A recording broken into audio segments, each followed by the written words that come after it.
Alright, ladies and gentlemen, this is an interesting episode of the Josh Lee Vent Station oh boy, this is gonna be a pretty short review because, I have to confess something. I got the time wrong on the race, and because of that, I tuned in with like 40 laps to go. Geez, well, that was my phone going off. Okay, so, essentially, yeah, I feel stupid now. Because, yeah, I got the timing wrong. I thought it'd be another night race, but I never checked ahead of time. That's honestly on me, but whatever. I'll watch highlights to see what else happened. But from the looks of things, nothing particularly happened. Nothing particularly big seemed to happen to all of the contenders because all of them were like running top 15 or so. Maybe there was something and I missed it. I have to watch highlights, like I just said. But yeah, for the most part, pretty decent day for everyone involved, for all the contenders involved.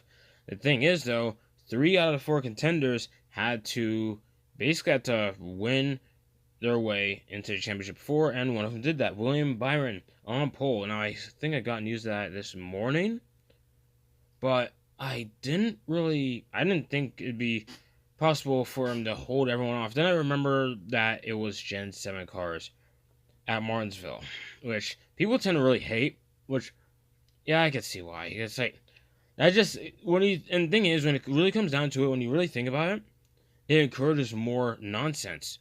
Because think about that. It's especially like with like the Gen 6 cars, how they cut down the horsepower so much. I guess just for the sake of, I don't know, having it more equal? I forgot why they did that. But basically it went overboard. And of course, it would lead to this thing where drivers would basically have to go into each other, or pretty much they have to get really as close as possible in order to really slingshot their way past someone. It became a mess. But anyway, back to Martinsville. In this case, I mean, there's not really drafting in Martinsville. It doesn't exist. But these cars, the Gen 7 cars, by design, just looking at it, is an aerodynamic monster. It pretty much thrives off aerodynamics, which can't really be used on a short track. And, well, it's not really anything they could gain, so... And that's not... I'm not trying to put down William Byron. I'm not one of these guys who just hate William Byron and the stuff he does. It's just... I don't know. I feel like there could have been more done. I don't know. Again, I have to watch back the race, just the entire race when that replay comes out, just to make sure. Because, like I said, I only got into the race with like 30 laps to go, 40 laps to go around there. So I have to see how the race as a whole was. But I'm going to guess if it's anything like the other Martinsville races, I think I know how it went. And how William Byron held everyone off. It really sucks for Ryan Blaney. I know like some people are just whoop hooraying that like the Penske guys did not go to championship 4. I don't know what everyone's problem is with Blaney. I'll have to I guess I'll ask whoever on my Discord, though I haven't really heard any of them hate on Blaney in particular, but I know just someone in a server. I'm in a lot of different servers because of different Roblox leagues I found myself in the past year or so. So yeah, this race overall, just going off the thing, I can't really actually no, I'll have to watch back the replay. I just realized I can't. It wouldn't be fair for me to review the race just off the final 30 laps. I kind of just watched it as it went on, and, well, yeah, not much to say. It felt like it was hard for these cars to move around, I guess. Ryan Blaney couldn't catch Byron in the end. It is what it is. It sucks for Blaney that that he couldn't make it to the championship 4. But at the end of the day, I'm glad Logano missed this, so. Yeah, I'm glad Logano missed the championship 4, because my goodness.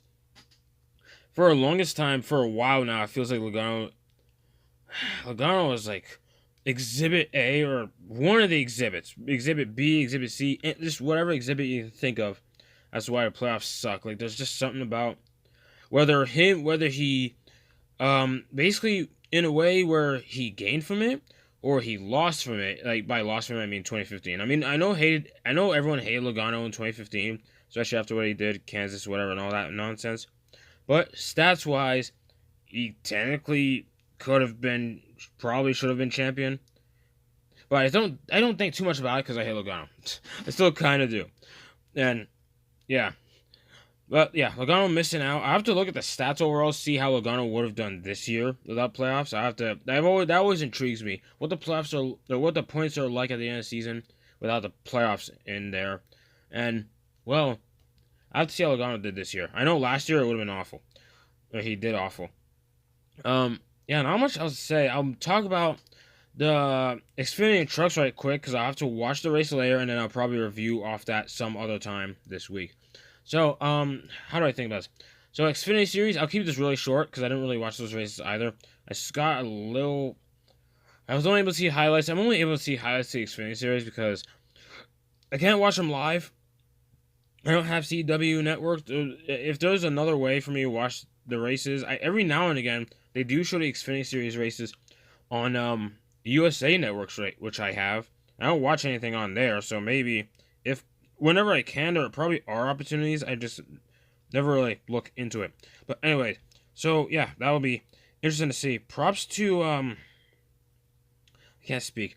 Okay, Xfinity, who's the championship for there? I know Zilich is obviously. Um, Carson Kvapil was able to get his way in pretty barely. Like he had to fight for it. Like he was far back. Who else? There was I know Allgaier's in it again. There's a guy there's a driver I don't particularly like that's in there. Who was it? It was someone Jesse Love. But then again, Jesse Love hasn't been as stupid. My main hatred of Jesse Love, for those who don't know, the start of my hatred for Jesse Love had to do with his time in venturing motorsports in ARCA in 2023, when it was a particular thing where William Walsh was he sort of bumped Jesse Love up a bit, like it was nothing, like a little brush up. That's it. I mean, it was a bit aggressive, but he wasn't even close to hitting the wall. He just pushed him up a lane and a half, and won at I want to say Berlin in 2023, and Jesse Love saw some sort of disrespect. And it's pathetic because, especially if you watch the rest of his races, there was a race later on. I don't know. I think, yeah, Elko, he does the same thing. Whatever. I guess he saw his payback. Whatever. Watkins Glen, this is where I got pissed off at Love. Where he won Watkins Glen, but it's because in the final corner, he pushed a young Connor Zilich out of the way. I mean, Connor Zilich is still young. It's only been 2 years since, but Connor, like a 15, maybe 16-year-old. I don't know how old Zilich was. I know he was underage. But I know he was I know he was under 18. Like, he was just making sporadic starts. I think he was still racing Miatas mostly, or MX-5s. But yeah. Zilich, even back then, in 2023, was fast in NASCAR. Like, and that pissed me off because it's like, he said that about Walsh and then proceeds to do the same thing multiple times with different drivers. But he hasn't really done that. It hasn't really been annoying. I guess what really annoys me is just him being with RCR. RCR as a whole has really pissed me off in the past year and a half. And it's not even just because of Austin Dillon. But I think I've talked about that another time. So I'll leave that for another rant some other time. What else do I talk about? Truck Series. I'll keep this even shorter because I don't really have anything to say about these guys. Caden Honeycutt driving. I think he's driving in place of Stuart Friesen at 52, which Honeycutt was. I'll give him this. Honeycutt was running full time in the Truck Series anyway. It's just that he was booted from these motorsports early because I guess he was. I think it was because he was confirmed because he was for a Toyota team next year, which I think Honeycutt was doing fine in these trucks. So I'm gonna guess that's the reason they booted him. Otherwise, it makes no sense to boot him. Honeycutt's been fine. What else? Honeycutt. I'm doing this off the top of my head, guys. I'm sorry. Honeycutt. Majeski. Heim. Who else? I know it's not Raja Karuth. I'm upset that it's not him. Especially since, like, when you think about it, this is better. This might be better than the last season. I don't know. I could be wrong on that, but Raja Karuth has shown speed. And he's already been confirmed to run part-time in Junior Motorsports 88 car. That overpowered 88 car in Xfinity Series next year. So, while Connor Zilich goes up to Cup Series. Hopefully things go well for Zilich there. Anyway, it sucks that Roger Cruz didn't make it. But at the end of the day, the Truck Series and how it's been, the Truck Series is just utter chaos. And it feels oddly lopsided. And it makes things a bit more frustrating if you're a Corey Heim fan, because if you remember, there's that whole thing about Heim not having his own sponsorship, but he's winning races left and right for Tricon. But Tricon's sponsors, they sponsor Tricon. It's not from Corey. They don't really sponsor, they're not really a sponsor from Corey Heim. This is a sponsor to That's tied to Tricon, which is pretty much why like if he was elite, if Corey Heim was get released from Tricon tomorrow, he basically have no ride, unless another team, unless an Xfinity Series team is willing to put. I know I've heard things like guys on my Discord or one of them saying, a couple of them saying that I should that Heim should just go on Xfinity Series or whatever. I don't remember actually what they say. It was a particular word. I don't know. But thing is, like, I remember my counter to that was that at this point, just put Heim in the Cup Series. If he was to go into the Xfinity Series at this point, he spent multiple years. It's like he spent multiple years in the Truck Series. At this point, Heim, even if Heim were to lose a championship the next week at Phoenix, I feel like that might happen to him again. Even if he loses the championship this year again, he should just go up. Either at least look, okay. I mean, I just said I don't like the idea of Xfinity Series for him, but at least that he needs to go up. Because if he has aspirations to go to the Cup Series, I feel like now is the time. He's wasting his time in trucks. Now, I'm not even trying to say trucks. I mean, trucks is in some sort of limbo in terms of how people feel about it.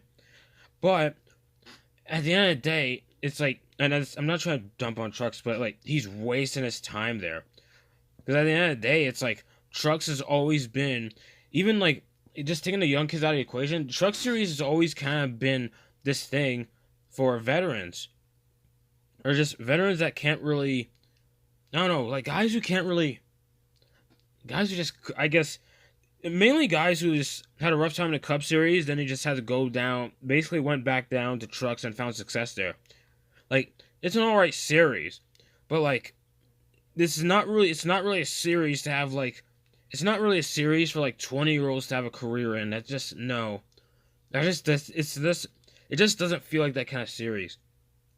You know, even though there are guys like that, especially for the Xfinity Series. Ryan Sieg's basically spent his career in the Xfinity Series, and that's fine. Kyle Sieg, at this rate, might be in the same spot as his brother. I mean, if Ryan Sieg ain't really gone up, there's no way Kyle Sieg's going up to the Cup Series anytime soon. Like, he doesn't, they don't show much as is. But yeah, anyway, sorry. So, yeah, anyway. How do I put this? Okay. Yeah, sorry if I've been rambling, but that's just how it is, you know, Vent Station episode. What else? Yeah, basically like I said. And the thing is, we could say this and that about all these guys. Like Corey, like I said, Corey Heim keeps saying like he should just go up to the Cup Series at this point, this and that. People want Custer or Justin Haley out. I mean, well, they got their wish on Justin Haley's end. People want Carson Hocevar. Hocevar. My brain is thinking of the SARS tour. The driver parody guy came up with Carl Hocevar. For anyone who doesn't watch the SARS tour, check that out if you're interested in that. But yeah, essentially, he is like Carson Hocevar. People want him out, but honestly, statistically, he's been one of the better Aspire drivers, so I don't see that happening. I don't see that happening because he's been one of the better stats-wise. Hocevar has been probably the best, unless I'm just forgetting McDowell's stats altogether. But I think it might be Hocevar has been doing better. It feels like it. Yeah. Heck, even if, like, just think about the Cup guys that a lot of people just want gone. Who would fill their spots? I just might as well sidetrack here for a bit. I still got a bit more time before I gotta do something. Corey Heim. So I gotta think about that. Yeah, Corey Heim would fill a spot. So let's remove 5 people. Okay, so let's remove Haley. Okay, well, Haley's already gone, but let's just count him anyway for the sake of argument. Haley, is it gone? Custer gone. I think Custer's sticking around next year when they switch to Chevy. So, yeah. Haley, Custer, Hocevar, why not? What else? Who else? Ty Gibbs. That would probably never happen. But, yeah, Ty Gibbs. That's 4 people. You know what? Let's stick with the 4. Fill those spots. Corey Heim, that's 1. Not counting Zilich, because he is going up next year regardless. So it's just still at 1. Because I just thought of Zilich for a second. Heim. People don't like Taylor Gray. Sawash did really bad in Xfinity, and they wouldn't put him in there either. Oh my, who else would fill that void, actually? I don't know, because I don't know how because I watch a whole bunch of different people react to these races, and I don't know how they feel. I'm not sure how they feel about the Xfinity guys who they think they should go up. So that list is hard. I'll have to think long and hard about that in like a video just talking about Xfinity series, and I might as well, you know what? I'll put a pin in that conversation because I feel like that's an interesting episode. Probably not a Vent Station episode because Vent Station episodes are not really planned. Well, I mean, I kind of planned them in the sense of wanting to do them at a certain time, but like they're unscripted. You can tell from how poorly like all these pauses, but yeah. So interesting race. Again, not much for me to say about it because I didn't see the whole thing. I'll have to wait for highlights later or for a full replay, or maybe for time's sake, just highlights. I don't know. Point is, yeah, this is gonna be interesting battle for a championship. 2 Joe Gibbs cars and 2 Hendrick cars. I know people don't like Larson and Byron, and or even Hamlin in some cases, and some people for some obscure reason don't like Chase Briscoe. But whatever the case is, regardless, no matter who wins the championship, I would be disappointed if Hamlin fails again. Because I really want him to win this time. Like, he's shown the speed. Like, at this point, and he's soon to beat Harvick's, he's soon to have more wins than Harvick in terms of, like, all-time NASCAR wins, the Cup Series wins. At this point, get the title. If he's not able to, regardless, overall, this season's a win automatically because Logano was eliminated. That's what I'm going to end this on. So, yeah, for now, or basically for tonight, that is about it.